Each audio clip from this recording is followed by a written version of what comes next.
नमस्ते। My chemistry academia के video lectures में आप सभी का स्वागत है। इस वीडियो सीरीज़ में हम लोग अजय कुमार की बुक कोऑर्डिनेशन केमिस्ट्री और एक और बुक है जो कि है ऑर्गेनोमेटेलिक्स एंड बायो इनऑर्गेनिक के लिए, उसके मेन पॉइंट्स को जो है हम लोग डिस्कस करेंगे। पूरा बुक हम पढ़ सकते हैं पर उतना वक्त नहीं होता कि पूरा बुक पढ़ें फिर उसके बाद उससे नोट जो है बनाएं। ठीक है, तो हम लोग पूरे बुक में जितने भी मेन पॉइंट्स हैं, जितने भी इंपॉर्टेंट कॉम्प्लेक्सेस हैं या फिर लिगेंड्स हैं या फिर सर्टेन एग्जांपल है, कुछ एक्सेप्शंस हैं, उन सबको जो है हम लोग नोट डाउन करके लिख लेंगे। तो इस फर्स्ट लेक्चर में हम लोग पहला चैप्टर देखेंगे। पहला चैप्टर के अंदर में टॉपिक्स हैं लिगेंड क्या होता है, हम लोग EAN और 18 इलेक्ट्रॉन रूल किस तरीके से अप्लाई कर सकते हैं और ये होते क्या हैं वो भी हम लोग बताएंगे। वर्नर्स का थ्योरी क्या था, टाइप्स ऑफ लिगेंड हम लोग यहाँ पे देखेंगे। लिगेंड देख लिया, टाइप्स ऑफ लिगेंड क्या क्या हो सकते हैं, और हम लोग यहाँ पे कुछ कैलकुलेशन करना सीखेंगे। कैलकुलेशन में हम लोग सीखेंगे कि ऑक्सीडेशन स्टेट कैसे कैलकुलेट करते हैं। ऑक्सीडेशन स्टेट यानी कि सेंट्रल मेटल एटम का ऑक्सीडेशन स्टेट कैसे कैलकुलेट करेंगे। कॉम्प्लेक्स में अगर चिलेट रिंग बन रहा है तो वो कितना चिलेट रिंग बनाएगा वो भी चेक करेंगे, और सेंट्रल मेटल एटम का कोऑर्डिनेशन नंबर भी जो है चेक करेंगे। ये जो टॉपिक है लास्ट का, ये जो दो टॉपिक है, ये थोड़ा सा बड़ा टॉपिक है, तो इसलिए हम लोग इसको सेकंड पार्ट में जो है कवर करेंगे। तो इस पार्ट में हम लोग छोटे छोटे टॉपिक्स को जो है लेंगे, लेकिन सबसे पहले लेकिन ये सब पढ़ने से भी पहले हम लोगों को पता होना चाहिए कि डबल सॉल्ट क्या होता है और कोऑर्डिनेशन कॉम्प्लेक्स एक्चुअली में होते क्या हैं। डबल सॉल्ट के ऊपर से जनरली क्वेश्चन आते नहीं हैं, ना ही लोअर लेवल पे आते। लोअर लेवल पे तो आते ही हैं, थोड़े थोड़े से कम आते हैं, लेकिन higher level in the sense CSIR NET और गेट के लिए, इवन जैम के लिए भी डबल सॉल्ट के ऊपर से क्वेश्चन नहीं आता। लेकिन अभी जो गेट का जो एग्ज़ाम हो रहा है उसको जो है BSc वाले भी दे रहे हैं, ठीक है ना। तो डबल सॉल्ट के ऊपर से क्वेश्चन पूछा जा सकता है कि डबल सॉल्ट होते क्या हैं, डबल सॉल्ट के एग्जांपल्स क्या होते हैं, डबल सॉल्ट और कोऑर्डिनेशन कॉम्प्लेक्स के बीच में अंतर क्या होता है ना। तो ये जो है पूछा जा सकता है। तो हम लोग जो इस वीडियो लेक्चर का जो शुरुआत करेंगे इसी डिस्कशन के साथ करेंगे कि डबल सॉल्ट क्या होता है, कोऑर्डिनेशन कॉम्प्लेक्स जो है क्या होता है। ठीक है, तो शुरू करते हैं हमारा टॉपिक।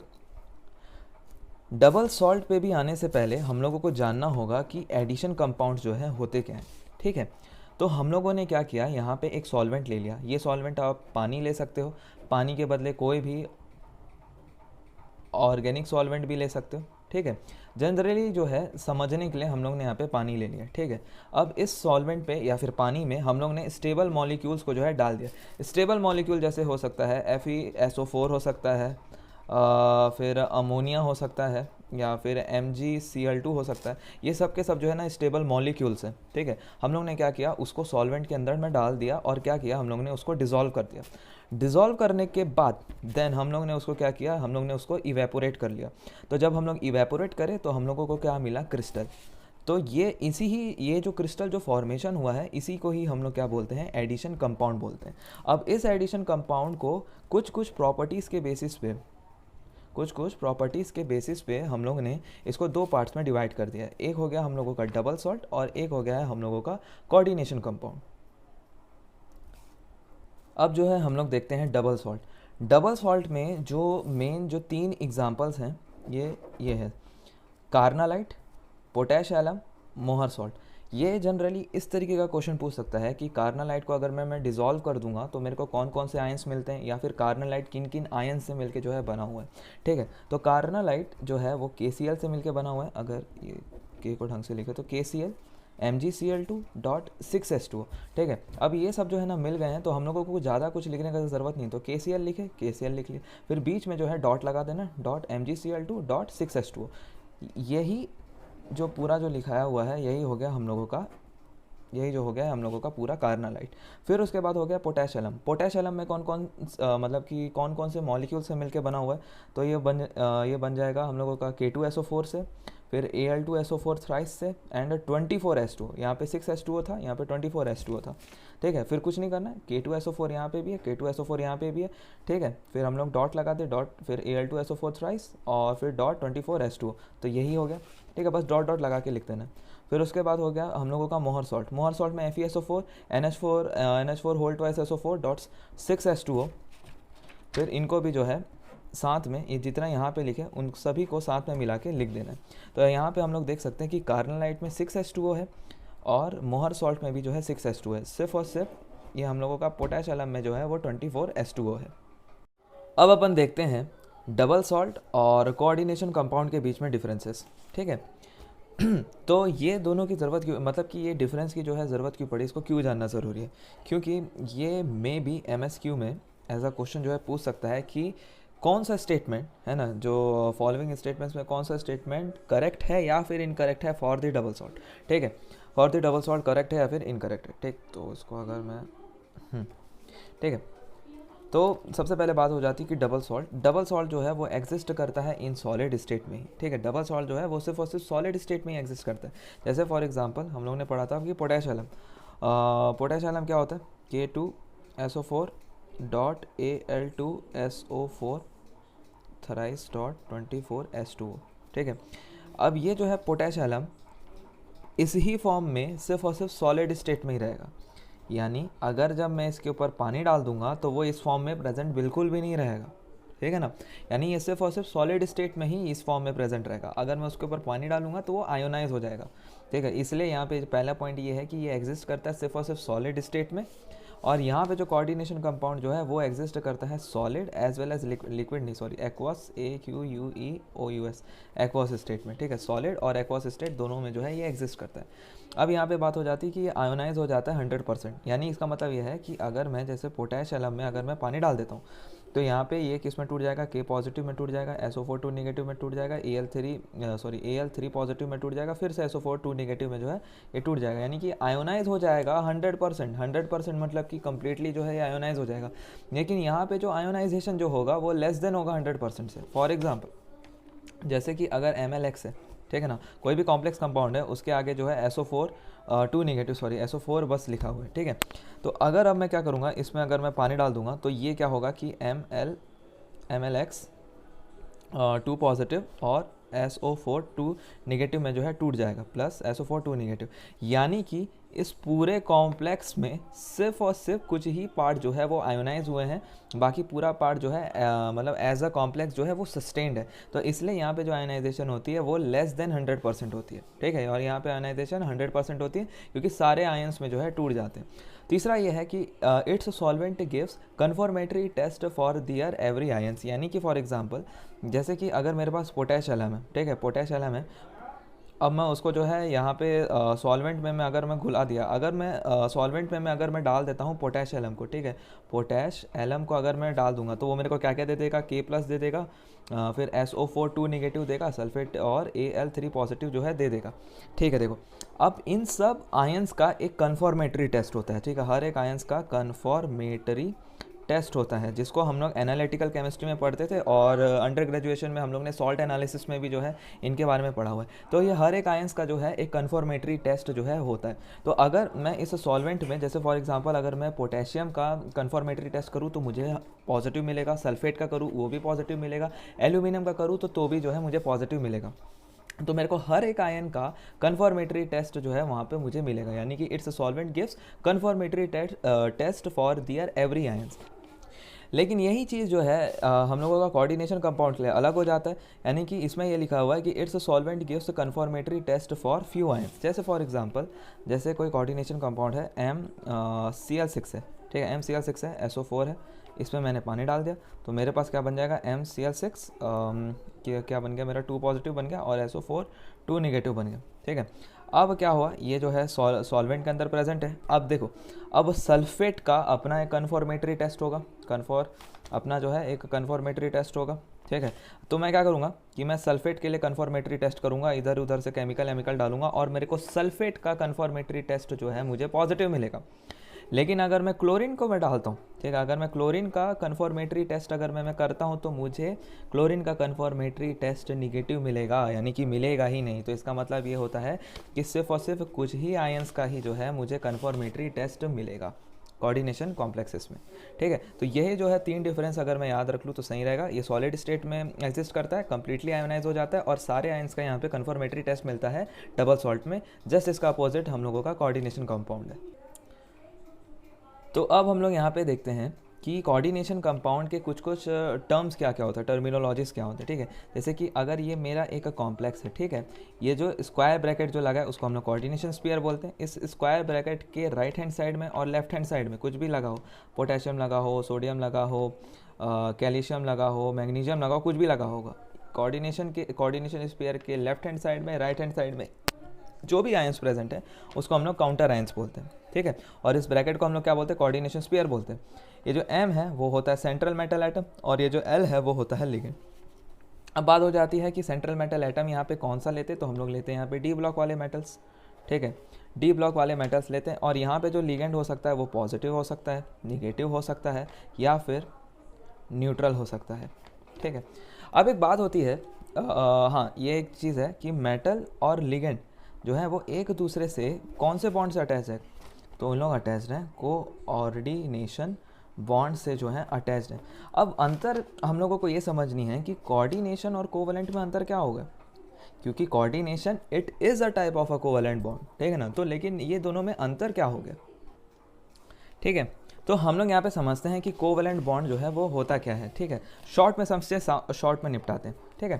तो देखो कोवलेंट बॉन्ड, देखो अगर मेरे पास एक कार्बन कार्बन है, ठीक है, और एक मेरे पास हो गया कार्बन फ्लोरीन। हम सभी जानते हैं, बचपन से पढ़ रहे हैं कि ये जो बॉन्ड जो है वो हम लोगों का कोवलेंट बॉन्ड है, ठीक है। अब ये कोवलेंट बॉन्ड है तो यानी कि ये बॉन्ड है तो यहाँ पे इलेक्ट्रॉन का शेयरिंग हुआ है, यहाँ पे भी इलेक्ट्रॉन का शेयरिंग हुआ है। अब मैं ये बोलूँगा कि ये जो शेयर्ड इलेक्ट्रॉन है, ये जो शेयर्ड इलेक्ट्रॉन जो है यहाँ पे भी इक्वली डिस्ट्रीब्यूटेड है, इस कार्बन के पास भी इक्वली डिस्ट्रीब्यूटेड है, इस कार्बन के पास भी इक्वली डिस्ट्रीब्यूटेड है। लेकिन यहाँ पे फ्लोरीन जो है मोर इलेक्ट्रोनिगेटिव है, ठीक है। तो ये जो शेयर्ड इलेक्ट्रॉन है वो थोड़ा सा ज़्यादा जो है फ्लोरीन की तरफ मतलब कि ज़्यादा वो साइड प्रेजेंट है और कार्बन के पास जो है थोड़ा सा कम प्रेजेंट है, ठीक है। यानी कि उसका झुकाव जो है फ्लोरीन के पास ज़्यादा है और कार्बन के पास थोड़ा सा कम है, लेकिन फिर भी है कोवलेंट बॉन्ड है। तो यहाँ पे एक कॉन्क्रीट डिफरेंस है कोवलेंट और कोऑर्डिनेशन में, कि जो कोवलेंट में जो इलेक्ट्रॉन जो शेयर हुए हैं तो ये इन दोनों इलेक्ट्रॉन को दोनों एटम्स ने दिया है, यानी कि ये इलेक्ट्रॉन इस कार्बन का है, ये वाला इलेक्ट्रॉन इस कार्बन का है। उसी तरीके से अगर मेरा यहाँ पे फ्लोरीन है तो भले ही वो थोड़ा इसी के पास हो, लेकिन ये वाला इलेक्ट्रॉन जो है, पहला वाला इलेक्ट्रॉन कार्बन का है, दूसरा वाला इलेक्ट्रॉन जो है वो फ्लोरीन का है। लेकिन यही चीज़ नहीं होती मेटल और लिगेंड में, ठीक है ना। यानी कि अगर ये मेटल है और लिगेंड है और उन दोनों के बीच में अगर इलेक्ट्रॉन है तो ये दोनों इलेक्ट्रॉन जो है वो लिगेंड ने दिया हुआ है, ठीक है ना। यानी कि एक रूम में रह दो लोग रहें लेकिन रेंट जो है वो सिर्फ एक ही जन दे रहा है, यानी कि ये दोनों दो शेयर्ड इलेक्ट्रॉन जो है वो सिर्फ और सिर्फ लिगेंड ने दिया हुआ है। तो यही जो है कॉन्क्रीट अंतर होता है कोवलेंट बॉन्ड और कोऑर्डिनेट बॉन्ड के बीच में, ठीक है, कोऑर्डिनेट बॉन्ड के बीच में, ठीक है। तो अब जैसे कि हम लोग ने बोला कि लिगेंड जो है वो अपना इलेक्ट्रॉन्स जो है वो शेयर कर दे रहा है, तो इसलिए यहाँ पे हम लोगों का लिगेंड जो हो जाएगा, इलेक्ट्रॉन दे रहा है इसलिए ये हो जाएगा लुईस बेस, और मेटल जो इलेक्ट्रॉन एक्सेप्ट कर रहा है वो हो जाएगा हम लोगों का लुईस एसिड, ठीक है, लुईस एसिड हो जाएगा, ठीक है। तो यानी कि लिगेंड जो हो जाएगा वो लुईस बेस हो जाएगा और मेटल जो हो जाएगा लुईस एसिड हो जाएगा। यहाँ से क्वेश्चन बन सकता है कि कौन सा स्टेटमेंट जो है वो करेक्ट है कोऑर्डिनेशन कॉम्प्लेक्सेस के लिए, क्या लिगेंड लुईस बेस होता है, क्या मेटल लुईस एसिड होता है, या मेटल लुईस बेस होता है, या लिगेंड लुईस एसिड होता है, ठीक है। उल्टा सीधा करके कैसा भी हम लोग से यहाँ पे पूछा जा सकता है। अब अपन देखते हैं कि कोऑर्डिनेशन बॉन्ड बनाने के लिए रिक्वायरमेंट क्या क्या है। तो सिर्फ और सिर्फ जो है सिर्फ दो ही रिक्वायरमेंट है। सबसे पहला, ligand must share 2 electron to the central metal atom, यानी कि कोई सा भी लिगेंड हो, ठीक, कोई सा भी लिगेंड हो, Cl हो, F हो, NH3 हो, H2O हो, ठीक है, CO हो, फिर N2 हो, O2 हो, और क्या हो सकता है PPS3 हो, कोई सा भी लिगेंड हो, ये सब टाइप्स ऑफ लिगेंड है, हम लोग देखेंगे आगे। तो कोई सा भी लिगेंड हो उसको जो है 2 इलेक्ट्रॉन जो है शेयर करने 2 इलेक्ट्रॉन यानी कि 1 लोन पेयर, यानी कि 2 इलेक्ट्रॉन या फिर 1 लोन पेयर जो है वो देना ही पड़ेगा उसको सेंट्रल मेटल एटम को, ठीक है ना। और दूसरा क्या है कि central metal atom must have appropriate vacant d orbitals, ठीक है ना, appropriate vacant d orbitals for accumulating of the electrons of ligand, यानी कि लिगेंड जो इलेक्ट्रॉन दे रहा है, लिगेंड जो इलेक्ट्रॉन दे रहा है उसको रखने के लिए, अक्यूमुलेट करने के लिए मेटल के पास जगह भी होना चाहिए, और वो जगह जो है वो होगा डी ऑर्बिटल। उसके पास वैकेंट डी ऑर्बिटल होना चाहिए। अगर वो फिर भी अगर फुल्ली फील्ड भी है तो हम लोग कुछ ना कुछ तिगड़मबाजी करके इसको वैकेंट करवाएंगे ही। वो तिगड़मबाजी हम लोग आगे देखेंगे, जब हम लोग वीबीटी, एमओटी और ये सब जो हम लोग जब पढ़ेंगे तब हम लोग उसमें देखेंगे, ठीक है। फिर CFSC जब हम लोग निकालते हैं, CFT अब जब हम लोग पढ़ते हैं, LFT जब हम लोग पढ़ेंगे तो हम लोग देखेंगे कि ये किस तरीके से खाली होता है, किस तरीके से ये भर भी जाता है। तो इस तरीके से जो है हम लोगों को ये देखना रहेगा, ठीक है। यानी कि सबसे पहला लिगेंड को जो है 1 लोन पेयर देना होगा, और सेंट्रल मेटल के पास जो है appropriate amount of vacant D orbital होगा। अब हम इसके बाद पढ़ेंगे कि EAN हम लोग कैसे निकालते हैं एंड 18 इलेक्ट्रॉन रूल कैसे निकालते हैं, यानी कि इन दोनों को कैलकुलेट किस तरीके से जो है हम लोग करते हैं। अब हम देखते हैं कि EAN और 18 इलेक्ट्रॉन रूल को हम लोग कैलकुलेट किस तरीके से करेंगे। तो देखो, EAN और 18 इलेक्ट्रॉन रूल का क्वेश्चन अलग ही आता है, ठीक है। आप एक सीख जाओ तो आप दूसरा निकाल लोगे। अगर आप EAN को फॉर्मूला से अगर निकालना सीख गए तो 18 इलेक्ट्रॉन रूल भी हम लोगों को आ ही जाएगा। 18 इलेक्ट्रॉन के लिए अलग से पढ़ने की ज़रूरत नहीं है। उसी तरीके से 18 इलेक्ट्रॉन रूल का अगर फॉर्मूला से अगर हम लोग निकाल लिए तो हम लोगों को EAN भी जो है पता चल जाएगा। दोनों में से कोई सा भी सीख लो, एक ही है, लेकिन अपन यहाँ पे दोनों सीखेंगे, ठीक है। EAN का फुल फॉर्म होता है इफेक्टिव एटॉमिक नंबर। तो सबसे पहले जो है हम लोग यहाँ पे एक एग्जाम्पल ले लिए, ठीक है, K4FeCN6। ओके, तो अब हम लोग क्या करते हैं, पहले इसको आयोनाइज कर लेंगे, ठीक है। तो अगर मैं इसको सेपरेट कर दूँ तो ये कितना बन जाएगा, 4K पॉजिटिव, ठीक है, मतलब यहाँ पे 4 पॉजिटिव है, ठीक है, और यहाँ पे हो जाएगा FeCN6 4 निगेटिव, न्यूट्रलाइज करने के लिए, ठीक है ना। अगर यहाँ पे 4 पॉजिटिव था तो यहाँ पे 4 निगेटिव आ जाएगा, ठीक है। तो अब मेरे को सिर्फ और सिर्फ यहाँ पे ध्यान देना है, इससे मेरे को कोई लेना देना नहीं, ठीक है।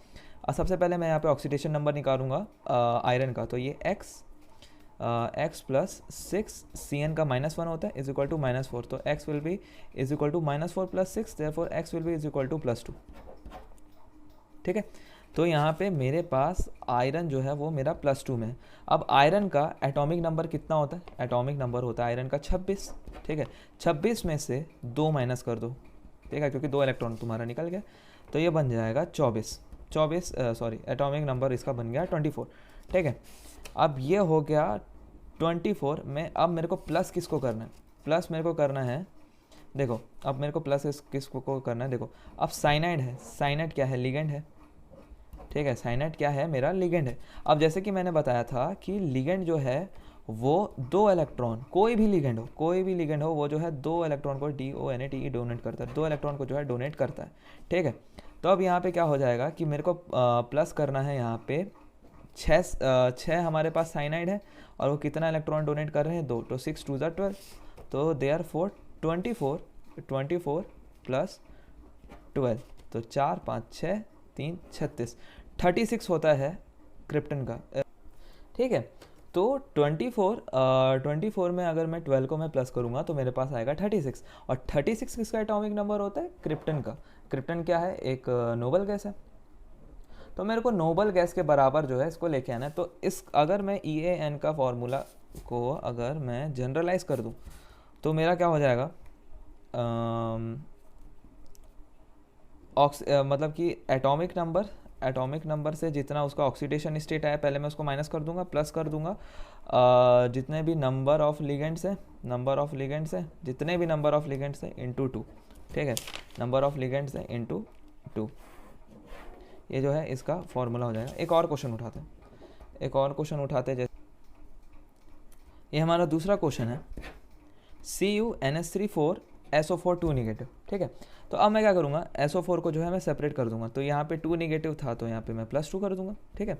तो अब मैं क्या करूँगा, इसका ऑक्सीडेशन स्टेट निकालूंगा। तो X, अब ये जो है NH3 जो है ये तुम्हारा न्यूट्रल लिगेंड होता है। टाइप्स ऑफ लिगेंड के बारे में जो है हम लोग पढ़ेंगे। तो NH3 जो है, तो हम लोग जान गए एक फैक्ट, हम लोग जान गए कि NH3 जो है वो हम लोगों का NEUTRAL न्यूट्रल लिगेंड है, मतलब इसके ऊपर चार्ज जो होगा 0 होगा। तो अगर ये X है और ये कितना है, 0 है, इज इक्वल टू +2, ठीक है। तो X will be is equal to +2, ठीक है। अब डायरेक्ट करते हैं, कोई फॉर्मूला लगाने की ज़रूरत नहीं रहेगी हम लोगों को, ठीक है। कॉपर कितना होता है, 29 होता है, ठीक है ना। कॉपर कितना होता है, 29 होता है। उसमें से तुम 2 को माइनस कर दो तो कितना हो जाएगा, 27 हो जाएगा। 27 हो जाएगा। अब मेरे को यहाँ पे प्लस करना है, अब मेरे को यहाँ पे प्लस किसको करना है, ठीक है। तो 4 मेरे पास चार ठोक जो है मेरे पास NH3 है, और एक NH3 जो है 2 इलेक्ट्रॉन देता है, ठीक है। तो 4 कितना दे देंगे, 4 2 8, और यहाँ पे मैं जो है प्लस कर दूंगा, तो 7 7 14 15 1 3 35। 35 जो है कोई भी नोबल गैस का नंबर नहीं है, कोई भी नोबल गैस नहीं है, ठीक है। तो इसलिए ये जो है EAN फॉलो नहीं करता, इसलिए ये जो है EAN फॉलो नहीं करता। ये कुछ और क्वेश्चंस हैं, ये सारे जो एग्जांपल्स जो मैं ले रहा हूँ ये सारे के सारे अजय कुमार के ही बुक्स हैं, ठीक है। आप इसको वीडियो को पॉज करके आप इसको सॉल्व करने का कोशिश कीजिए, ठीक है।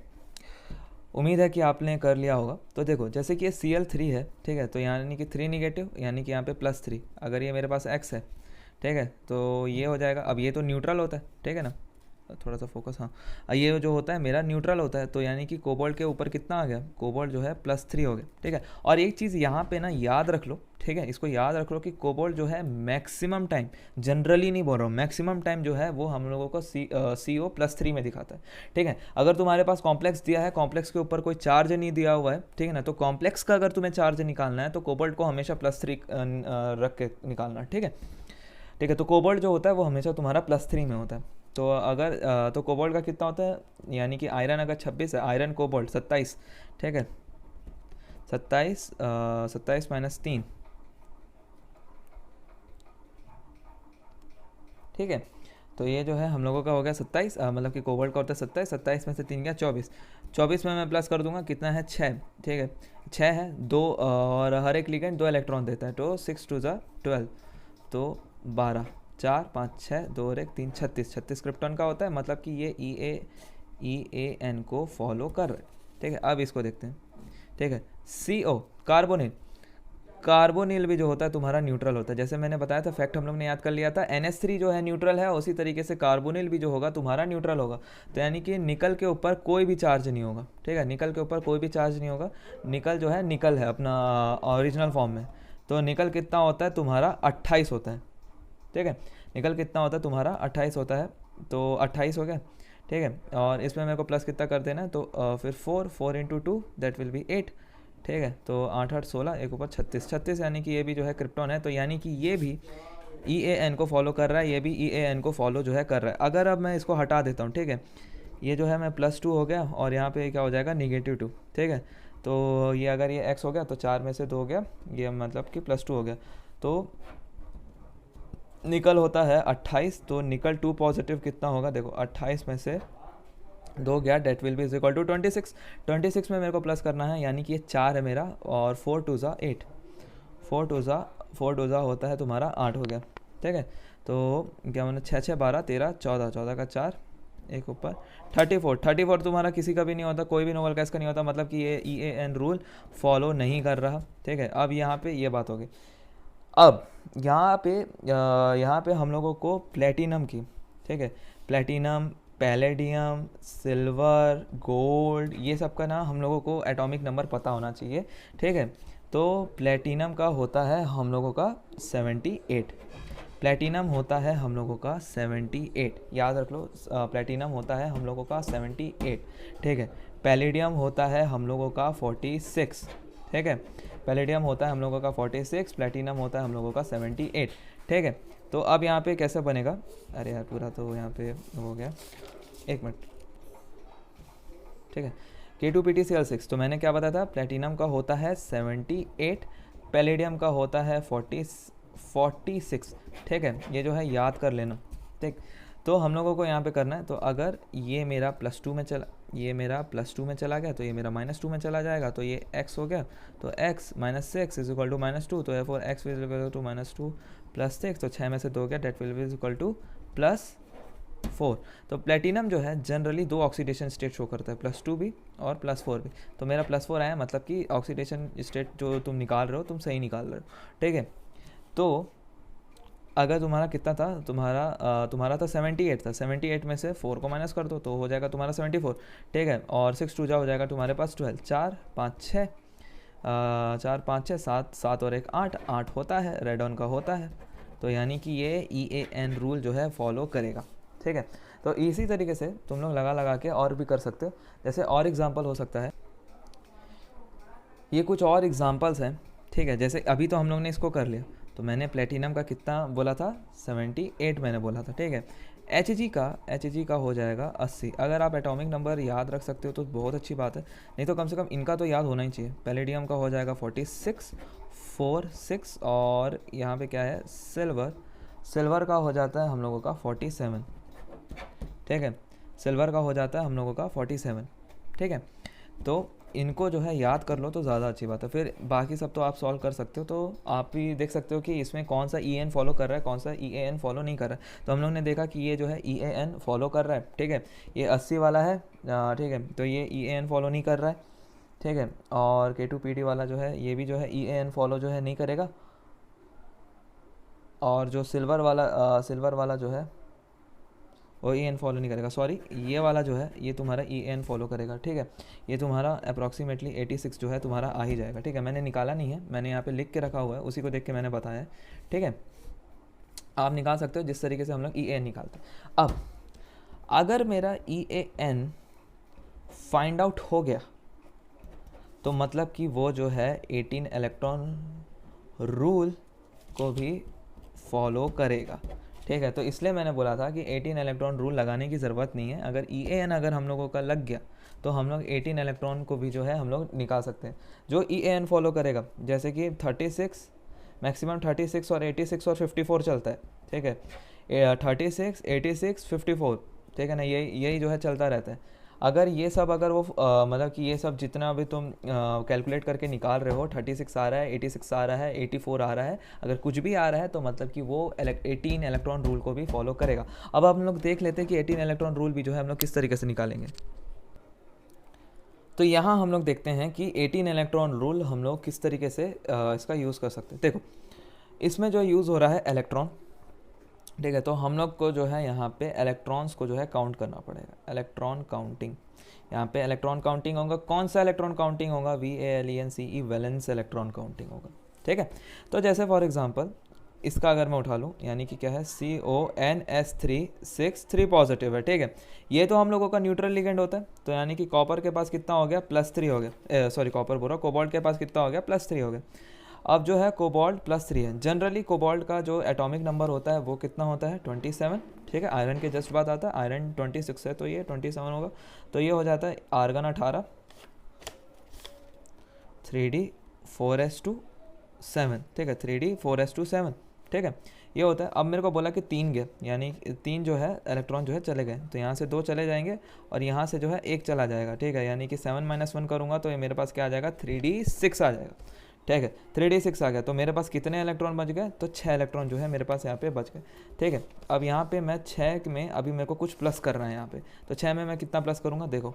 तो अब ये जो है 6 लिगेंड है, ठीक है। एक 1NS3 जो है 2 इलेक्ट्रॉन देता है, तो यहाँ पे कितने हैं, 6 हैं, तो यहाँ पे × 2 तो आ जाएगा 6 × 2 = 12 इलेक्ट्रॉन।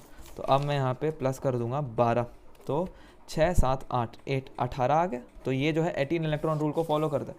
अगर मैं ये देखूं कि अगर मैं इसको EAN के बेसिस पे निकालूं, ठीक है ना, तो कोबाल्ट कितना होता है इसका, सॉरी कोबाल्ट का जो है एटॉमिक नंबर कितना होता है, हम लोगों ने बताया अभी 27 होता है।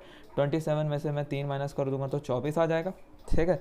24 आ जाएगा, 6 × 2 = 12 हो जाएगा, 4 5 6 2 और 1 3 36 हो गया, यानी कि क्रिप्टन, यानी कि ये EAN भी फॉलो करता है, ठीक है ना।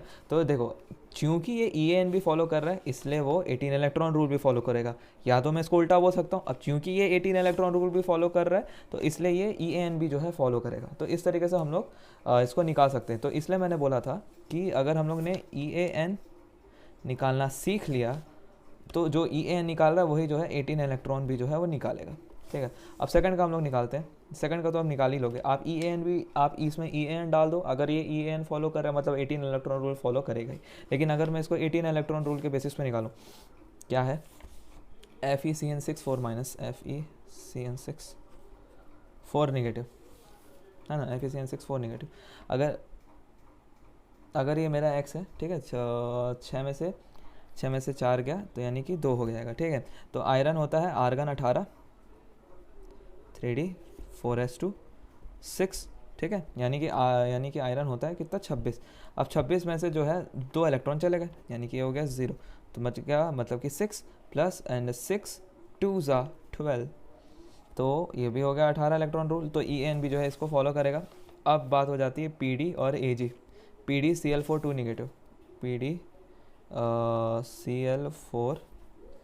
Cl4 2 निगेटिव, ठीक है। तो देखो PD जो है 4 में से 2 गया, that will be is equal to +2, ठीक है। अब देखो तो हम लोग इसका किस तरीके से कॉन्फ़िगरेशन निकालते हैं, तो हम लोगों को मालूम है कि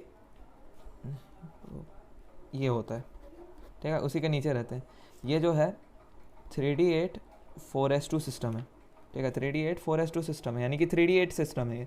तो सिमिलरली इनका भी होगा, यानी कि इनके पास भी 4D8 हो जाएगा 5s2, और इनके पास हो जाएगा 5D8 6s2, ठीक है।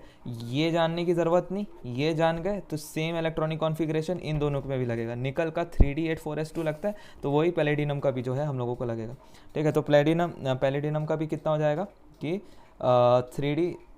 3D मत लिखो यार, ND लिख दो और NS लिख दो, ठीक है। ये 2 है और ये जो है 8 है, ठीक है। निकल का ही टाइप का होता है, तो ये जो हो गया 0 हो गया, यानी कि ये हो गया तुम्हारे पास 8 हो गए, 8 इलेक्ट्रॉन है, और ये हो जाएगा 4 2 ज़ा 8, 8 8 16 हो गए, तो ये लोग, और ये यानी कि ये जो है ये +1 हो गए, ठीक। तो इसका भी हम लोगों को कॉन्फ़िगरेशन याद रखने की ज़रूरत नहीं। हम लोगों को कॉपर का पता है, कॉपर के नीचे AG रहता है, उसी के नीचे AU का रहता है, तो उसी तरीके से हम लोग AU का भी निकाल सकते हैं। देखो कॉपर का हम लोग मानते हैं, कॉपर का अलग होता है इलेक्ट्रॉनिक कॉन्फ़िगरेशन, नॉर्मल नहीं चलता। आर्गन 18 3D 4s2, हम लोग देखो कॉपर का होता कितना है, कॉपर का होता 29, तो अपन सोचते हैं कि कार्बन 18 4s2 9 होगा, लेकिन ऐसा नहीं होता, बल्कि 4s1 होता है और ये 3D 10 होता है, ठीक है। 4s1 होता है और ये जो है 3D 10 होता है। तो उसी तरीके से इसके लिए भी हो जाएगा ND 10 NS1, ठीक है। तो सिल्वर जो हो जाएगा तुम्हारे पास, क्या बोला है कि प्लस में, तो ये जो है उड़ गया, तो यानी कि ये बन गया 10। अब 10 और यहाँ पे करना है 2 है, 2 × 2 2 2 ज़ा 4, तो यानी कि 4, यानी कि 14 इलेक्ट्रॉन है, तो मतलब 18 इलेक्ट्रॉन रूल को ये भी फॉलो नहीं करता। तो इस तरीके से हम लोग ने 18 इलेक्ट्रॉन रूल को जो है देख लिया। अगर आपके पास अजय कुमार की बुक है या फिर उसकी PDF है, तो उसमें और भी कई सारे एग्जाम्पल्स दिए हुए हैं जिनको आप देख सकते हैं, ठीक है। तो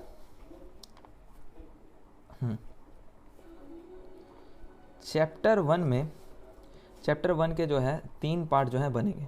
पार्ट 1 में हम लोग ने देख लिया कि डबल सॉल्ट क्या होता है, ठीक है ना। लिगेंड जो है क्या होते हैं हम लोग ने देख लिया, लिगेंड जो होते हैं लुईस बेस होते हैं, ठीक है ना।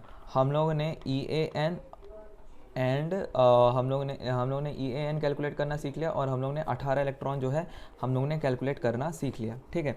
अब सेकंड पार्ट जो आएगा, मतलब जो सेकंड पार्ट जो आएगा उसमें हम लोग देखेंगे वर्नर्स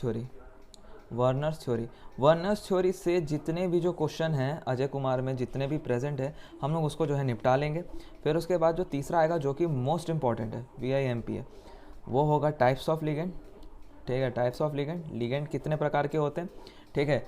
और फिर हम लोग वहाँ से ऑक्सीडेशन स्टेट कैलकुलेट करना सीखेंगे, जो कि जनरली हम लोग ने कर ही लिया है, ऑक्सीडेशन स्टेट किस तरीके से निकालते हैं, लेकिन और अच्छे से जो है हम लोग सीख जाएंगे ऑक्सीडेशन स्टेट, कोऑर्डिनेशन नंबर कैसे निकालते हैं, और हम लोग चिलेट रिंग कितने होते हैं हम लोगों को ये देखना होगा।